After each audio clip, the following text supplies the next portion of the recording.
isang flip topper. No? Kinanta niya yung Kordero ng Diyos. No?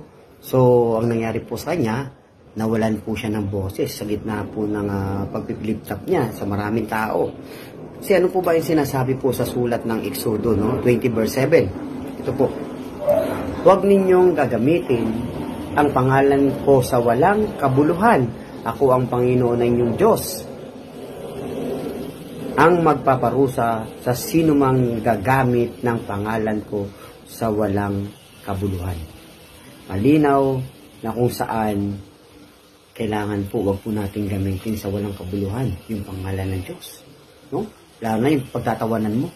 Kasi pinagtawanan nila. At mababasa rin po natin yan sa 10 utos ng Diyos. No?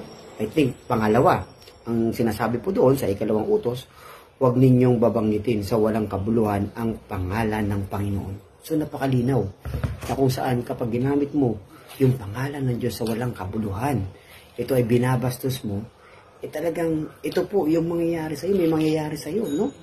At talagang may babala ang Diyos. Ito po ay paglalapastangan, no?